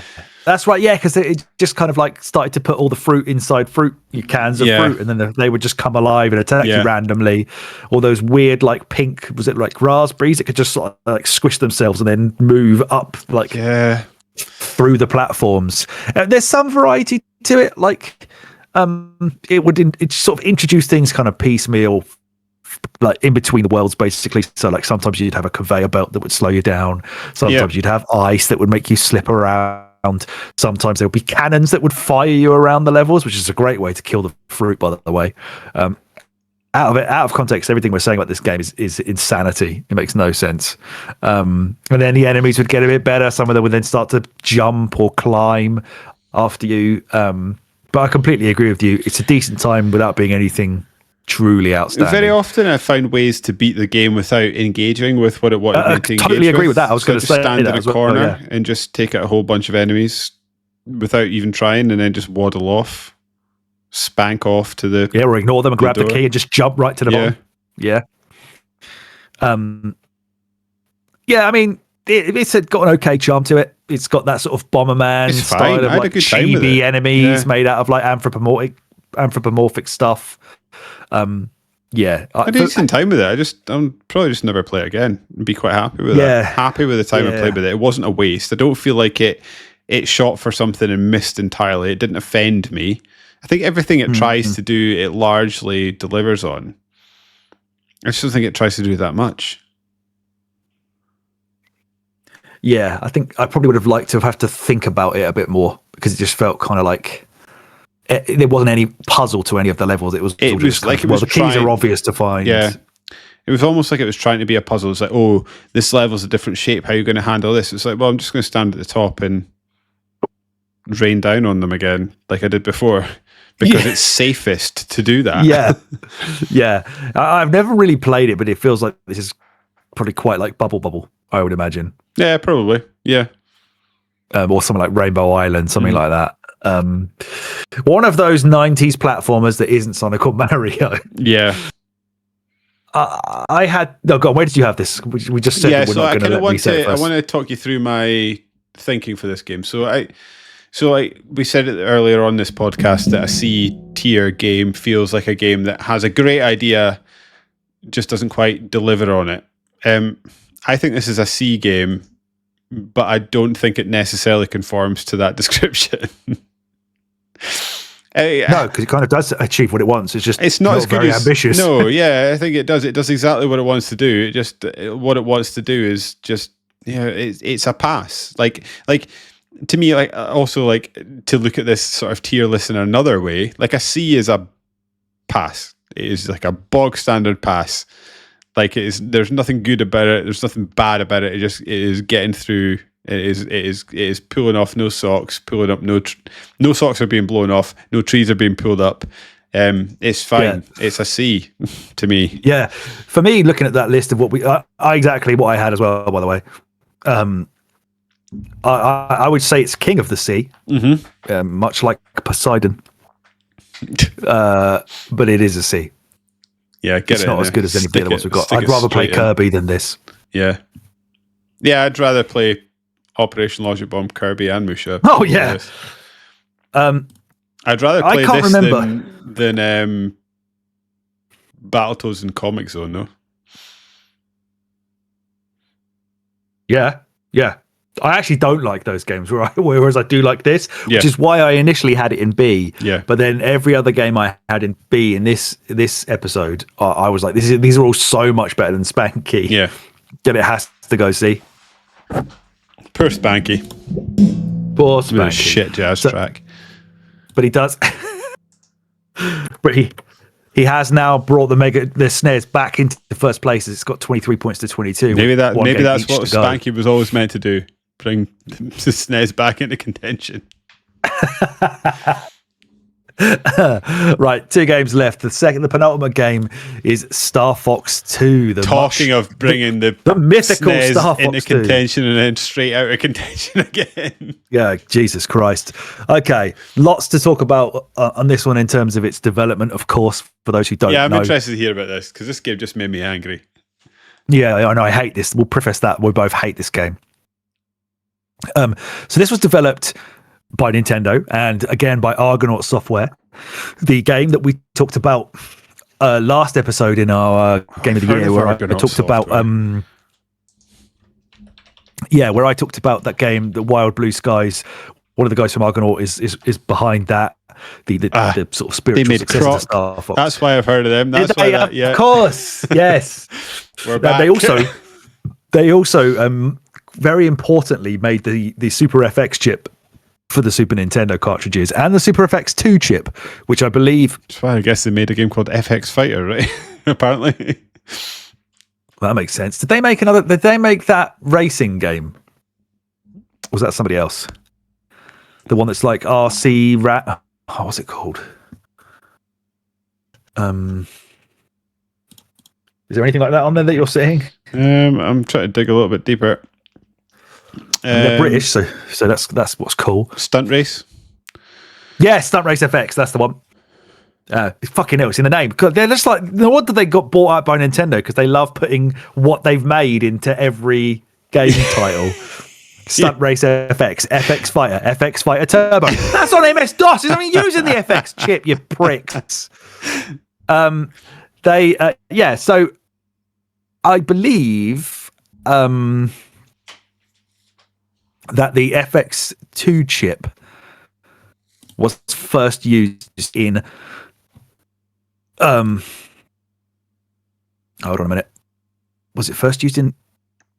No, this was...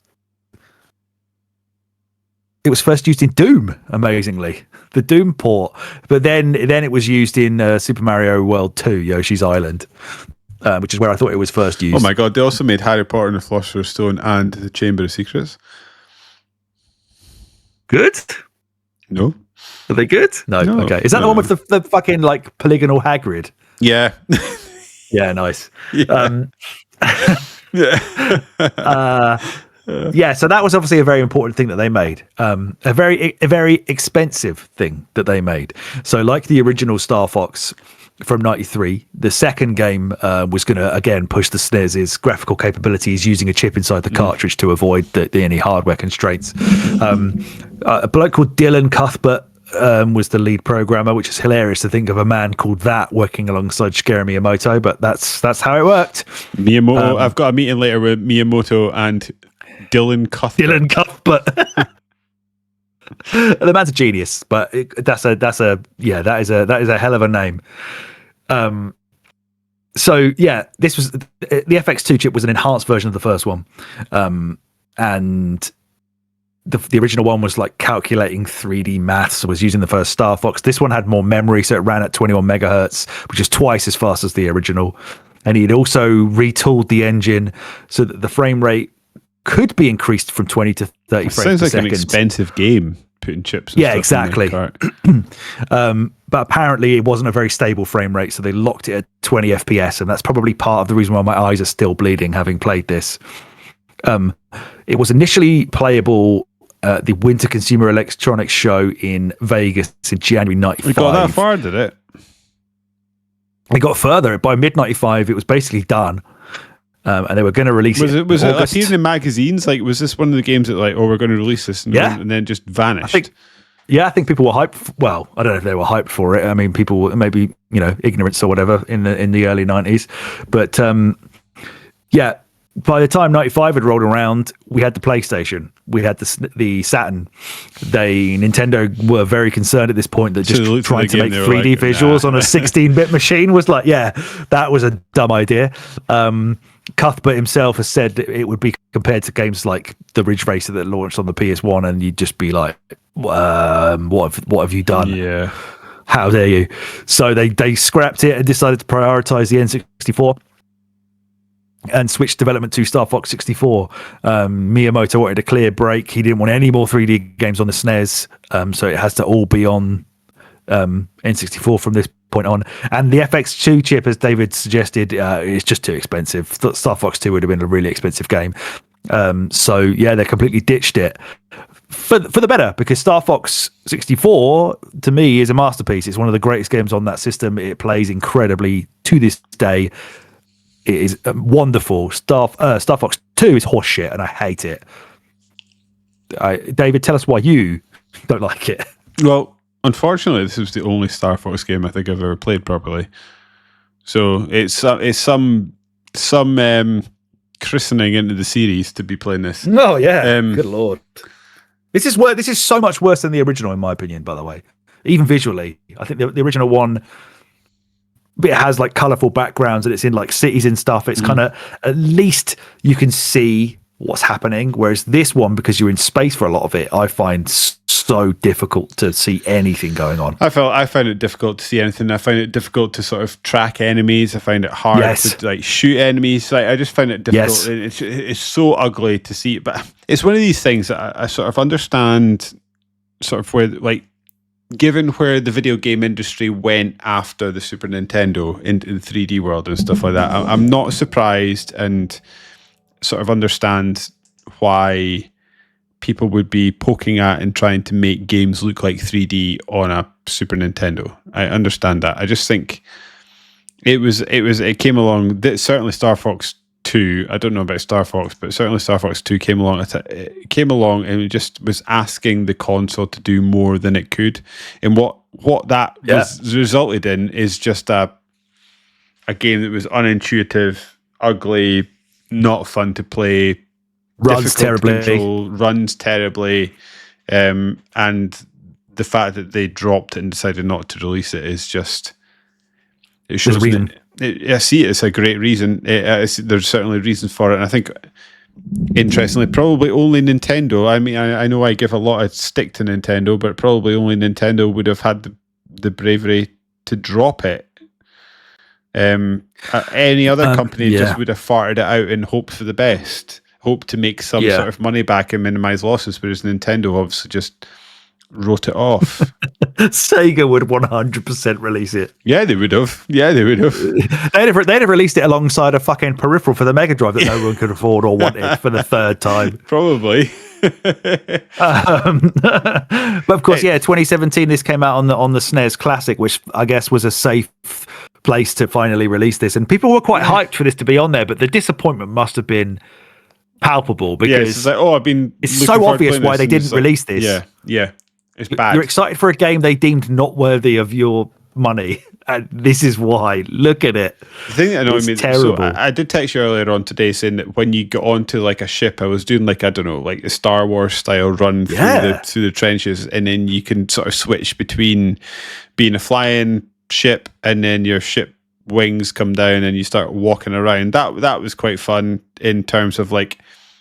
Fun is a stretch. Conceptually. But that was that's a nice idea. Yeah, it was like, okay, you're giving me a bit of different stuff to do here, but like when you're in space, there is no sense of movement whatsoever. No, not at all. I kept getting a pop-up on my screens going, press Y or X to boost. And I was like, and I push it and then just nothing would happen. Nothing that I could see. Maybe those white dots moved a bit faster, but I don't know. I hate this. I hate this game, and I'll never play it again. And my life is worse because I've encountered it. I there's one redeeming feature about this game, but the game itself can't follow through on it. And I actually quite like the idea of the like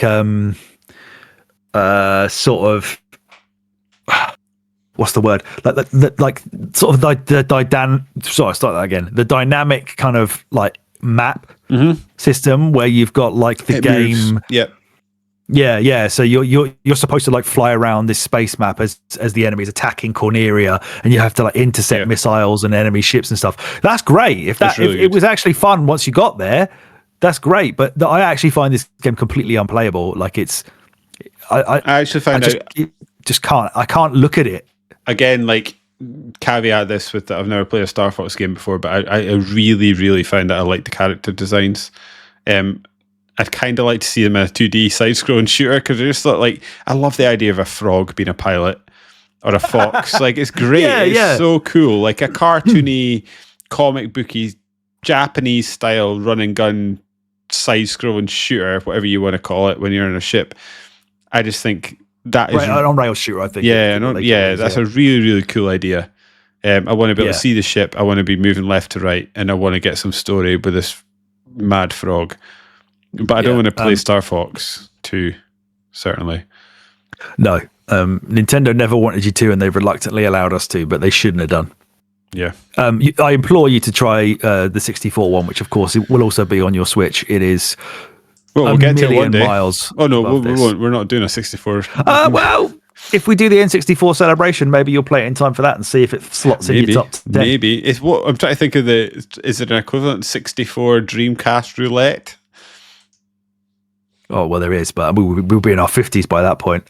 Well, we'll never finish. So. Good point. We're destined to do this forever. Yeah, I'd rather play Space Harrier 2 than I would play this game, so it's a D for me. No, this is D all day long, and I would also rather play that. And I don't like Space Harrier 2. I'd rather play Target Earth than this. I don't know if I'd rather play Claymates, but that's the bar. Yeah, that is the bar. So, I won't talk while I'm typing. Interesting that we've got 2 and 2 in the D squad. Star Fox 2, Target Earth, Claymates, and Space Harrier 2. Yeah. Have we? What's the spread like for everyone else? We've got 3 and 2 in C. So 3 2 to the SNES. Yeah, and then we've got 2-1 to the SNES and B. What have we got? Yeah. In A, we've got 2-1 to the Mega Drive, and in S, we've got 1 apiece. Yeah. However, I'm pretty sure that the only game in this entire list, I think, not sure about Claymates, but I'm pretty certain that isn't. The only game that isn't exclusive in this whole list is in A for Mega Drive, which is Earthworm Jim. I'm pretty sure every other game is an exclusive to that platform. Ah, interesting. So it's 2-1, but it's, you know, kind of 2-2. Yeah. Or whatever. Yeah. Okay. So Mega Drive is 2 points ahead now. Sorry, SNES is 2 points ahead, 24-22, with one game on the Mega Drive left to go. Mega Drive's got a game in hand. Virtua Fighter 2, which is a remake of Virtua Fighter 2. I didn't know that. Did not know that. Interested to hear a guff about this. Yeah, it's a 2D remake of Virtua Fighter 2, which was released in the US in November 96. We got it in January 97 in the EU. So instead of the polygonal 3D fighting graphics that you saw on the arcade version of this and the Saturn version of this. It was.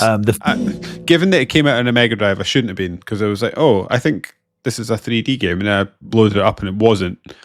I was worried it was going to be. So I've seen an arcade version of this game in the past. Is that why? Oh, the Saturn version, yeah. Yeah, okay. I was worried it was going to be a 3, because the original Virtua Fighter had a 32X edition that is not good. It doesn't look very nice at all. I thought this looked really nice, this game. Yeah, and the decision to make this into a 2D one was by miles the right decision to do. So it's traditional hand-drawn sprites, lovely backgrounds. Apparently the arcade game, lots of the moves from that were taken out of this version. You've got about 700 moves remaining though, which is apparently on par with the original game. They took out some stages, and apparently this version of the game, the remake, has actually been re-released through emulated versions more than the real, in inverted commas, Virtua Fighter 2. So aside from this version on the Switch, which David and I are going to talk about in a second, it was on 2006's Sega Mega Drive collection. It was on the Wii Virtual Console in 2007. It was released on Steam and iOS, and it was on the Mega Drive Mini. So it's mad. It's been ported way more times than the original. The box art calls it Virtua Fighter 2, but when you boot the game up, it actually calls it, depending on the region, Virtua Fighter 2 Genesis or Virtua Fighter 2 Mega Drive for us. Surprisingly good. I find it funny when naming conventions just go out the window. I was listening to a video game podcast on the way home from the gym today that were talking about a game that came out called Two Worlds, but they didn't have enough time through development, so the second world was just cut from the game. So it's called Two Worlds, but there's only one world. Can't call it one world. No one's buying that. No, you just got to hoodwink them. We've got to go with the lie. But yeah, as I said, I was skeptical that this was going to be horrendous because it's not on the Saturn. Because Virtua Racing, I had to review that for the Mega Drive a few years ago, and I shit all over it. I felt bad, but that was absolutely terrible as a Mega Drive port. So yeah, as I said, the 2D idea and the backgrounds and all that kind of stuff actually makes it look pretty good, and it plays pretty good as well. I think so. If you like that sort of thing. It's actually interesting. If you listen to this, give it a Google. What I want you to do is give Virtua Fighter 2 a Google, and then Virtua Fighter 2, I don't know, Genesis or Mega Drive, whichever region you're living in, a Google, because you get very different results back. If I Google, so I often, when we're doing this podcast, I Google the game so that I've got some visual aids to talk about, just to remind myself about the game while we're talking about it. Yeah. When you Google Virtua Fighter 2, you get a bunch of 3D games, which is not this game. But yeah, I really enjoyed this game. I think it's a decent fighter. I like the colours, I like the background, it looks nice, the sprites look really, really sharp and cool. Yes. I often think about when I look at games from this era, right, okay, it's not a Streets of Rage where I want to put the cityscape on my wall and just stare at it, but it's nice. And the character designs are good. I will say that the naming conventions of the characters are hilarious. I assume that's normal for Japanese games of this era. It's just like normal, like, names. Do you know what I mean? Like, it's weird. I can't remember who they were. Well, neither can I now that I'm saying that. Virtua Fighter 2 characters. Jeffrey, Jackie, Sarah. It's just like such bog fair. standard names. But yeah, like actually, like I don't remember for what magazine. Maybe Sega Force Mega. I did a bit where I played the Power Rangers 2D fighting game. Oh yeah, on the Mega Drive. And I described that as sort of baby's first fighting game, in that like it's a fun fighting game. There's a surprising amount of depth to it, but you can actually just pick up the controller and be reasonably good at it quite quickly. I think Virtua Fighter 2 on the Mega Drive or the Genesis is quite similar to that. I felt like I was instantly okay at the game, and then as you sort of get comfortable with your punch and kick and like your block and your ducking and deciding whether to attack or retreat, you can start looking up different controller inputs with your throws or your different types of punches. And I think it's a game that it's quite slow. I feel like I will say that I feel like it's quite slow. Yeah, I'm feeling like I'm playing the game in slow motion. But yes. I guess if you're playing this game multiplayer, which I wasn't, you're both playing it in slow motion, so that makes the game a bit more interesting. I've always found Virtua Fighter itself to be quite slow. Oh, have you? I don't have especially the old Saturn ones. Yeah, I don't have a lot of input in Virtua Fighter games. This is one of my few experiences of it.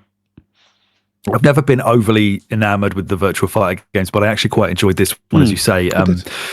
It's like a weird amalgamation of like a 3D fighter, transposed into a 2D environment. So it actually makes it, as you suggested, like quite easy to pick up and play.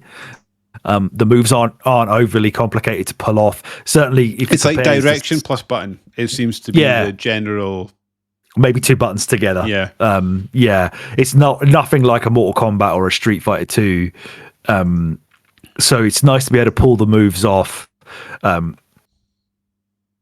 it also works quite nicely as well on the sort of traditional. I mean, in 1997, maybe you would have already had a Mega Drive 2 controller by that point. But the original Mega Drive controller with the 3 A, B, C buttons, this was actually playable with that. Unlike games like Street Fighter or whatever, which is why that 6-button controller, I believe, was released. I could be talking absolute shit there, but I'm almost certain that 6-button Mega Drive controller was released for Mortal Kombat and or Street Fighter, so that people could actually play it. It does look like it looks like a fighting stick without a stick to me. That controller. Yeah, it does. Yeah, it does. Whereas the SNES obviously had the shoulder buttons and the 4 face buttons.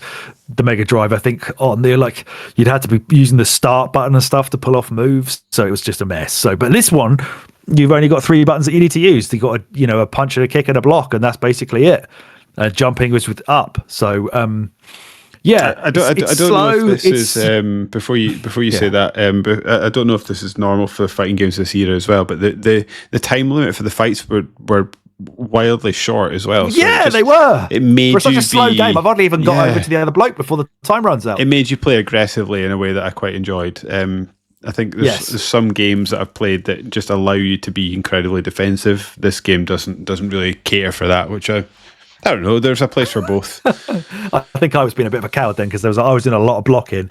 It's one of those games where the movement of like getting over to the person and the jumping all feels like in slow motion, but every now and then the computer will unleash some kind of like 4 punch, 5 kick pick combo me up that and feels throw like me it's across the lightning map. fast. Yeah. But yeah, this is like a cool little curio. It's a very, very late Mega Drive game. The Saturn had been out for 3 years by the time this came out. So one of the final things that must have ever come out on that system, unless you live in Brazil where they still make games for it, I think. I didn't expect to like this. Market Brazil.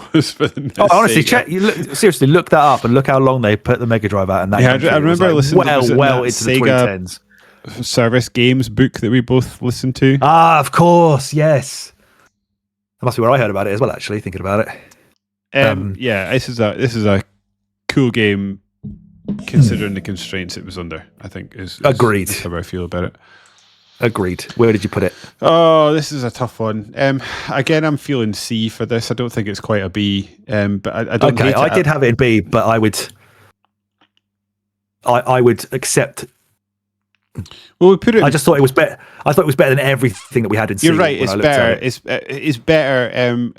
The reason I was sitting is that the first game I played for this podcast was Spanky's Quest, and I sort of judged every game after that on Spanky's Quest, and I kind of came to the conclusion that, like, based on, like, ignoring the rest of the tier list, I think it's a decent game without being very exciting. I'd be happy with it a B because I enjoyed my time with it, and I agree with you. I'd play it over any of those games in the C tier list. I probably would play every game in the B tier list before this Agreed. one. It's bottom of B for sure. So yeah, I think I'm happy with a B as a compromise. I enjoyed it. Like, I feel like I'm sounding quite negative on it. I had a decent time with it. It was fun.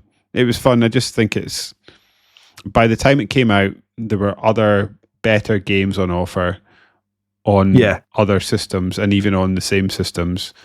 It did a good job of translating what was a 3D game into a 2D environment, and it's very pretty to look at. But you are playing a game in slow motion, I think. Yeah, definitely. I actually think I played Spanky first. I think I did play Spanky first. Same as me.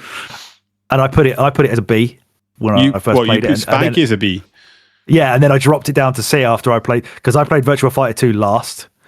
And then when I played that, I was like, you know what, this is a B game. Spanky's Quest is a C, so I demoted Spanky's Quest because of this game. When I looked at like Logic Bomb, Musha, and Virtua Fighter 2, I was like, Spanky, mate, you're just not the one, bro. That is the last game, and that puts Mega Drive up by a point, 25-24. Oh shit, we've got to do the next 6. Yes. Oh yeah, this is the best bit. Yeah. Oh god. Okay, so this is going to completely fuck. I'm going to just cut this. Or rather, copy this tier list because I'm going to wreck it again in a minute. Or will I cut it? Yeah, I'll cut it. Right. What system do you want to do first? Mega Drive. Since they're the leader, let's let the big dogs talk first. Okay. What's it giving us? We're playing Zero Wing. Okay, I don't know what that is. That gives me nothing. That is Zero Wing is the All Your Base Are Belong to Us game. From all your Zero Wing Mega Drive. Well, you're Zero Wing. It's a side-scrolling shooter. It's okay. It's okay. Actually, let's have a quick look. Yeah, I just gave it a Google, and you seem to be fighting a whale with a laser in its mouth. So this is fun. when we did the Sega Mania podcast. The box art is insane. Yeah, it is. We went back and we ranked basically every game that we'd ever played. Oh, so have I played this and I've just forgotten? No. This is Sega Mania. Okay. So so every game that had ever been in the magazine, we then went back and all of us played the games for the podcast, and then we all decided where to rank them. It was a fucking nightmare. We ended up when that podcast finished, we'd ranked 75 games, and we put Zero Wing at number 56. So there's a hint on where that's going to go. We ranked it below Space Harrier 2. So fuck me. Oh god. Yeah. Unless there's some sort of Space Harrier 2 ride or dies in that group. Mm-hmm. Right, off to the Mega Drive. What have you given us now? Battletoads / Double Dragon. Oh, for what? Oh, is that like what is that? Yeah, I don't think it's both of them on the same cart. That's going to be hard to rank, isn't it? 2 games. We've already got Battletoads in. Yeah, we did the battle. Should we do that? Should we vet that and do it again? Yeah, I don't think I can handle Battletoads again. I need time to understand what that is. Do it again. I don't have to cook. Right. We're doing Super Puyo Puyo 2. Yes. Are you writing these down? Because I can't paste anything because I've cut wait a minute. Okay, so what's the first one? Cut all the ranking. Zero Wing. Yeah. And that's what is that? Mega Drive. Yeah, and then SNES is Super Puyo Puyo 2 from our lads that we've talked about already today, and I can't remember their names. Okay. What are they called again? Compile. That's who it was. Right, back to Mega Drive. Ghouls and Ghosts. Oh, dearie me, son. I wonder if any of us can get past the first level. I feel like as we're doing like a SNES versus Mega Drive, this absolutely has to be considered. Yeah. It's going to be a fan nightmare. of Ghouls and Ghosts. It's just very, very, very hard. Yeah. Right, back to the SNES. We've got Brawl Brothers. What the fuck is that? What is this, Mega Drive? No, this is SNES. Yeah.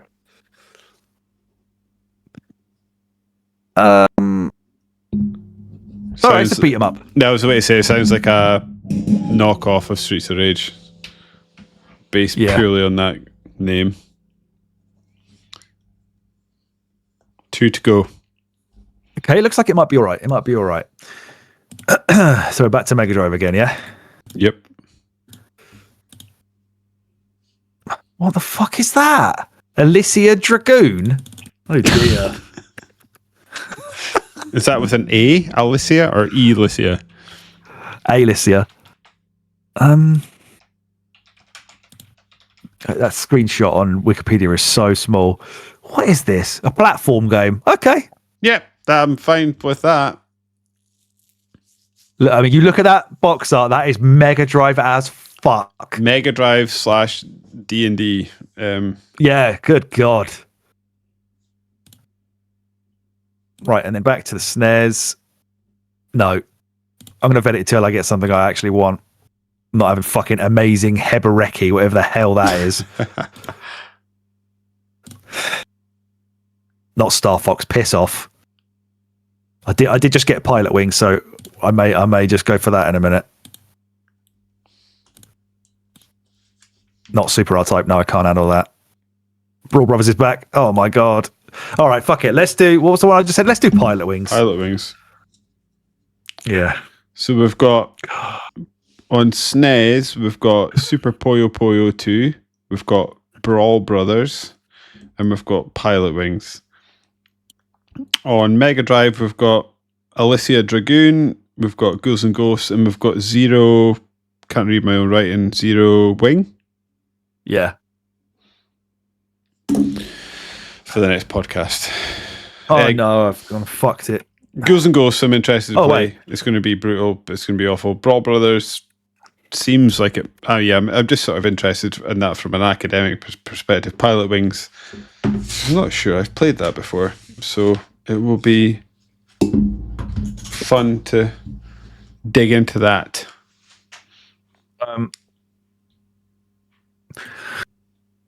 Yeah, I was just about to ask you the same again, but you just said them again. I'll just have to remember them later. Yeah, so that's coming up next time. Them and I'll write them down and I'll put them on the spreadsheet. Yeah. Well, yeah, I guess that brings us to the end of another episode. I'll be honest. Please listen to that, even though neither of us are enthused about it in any way.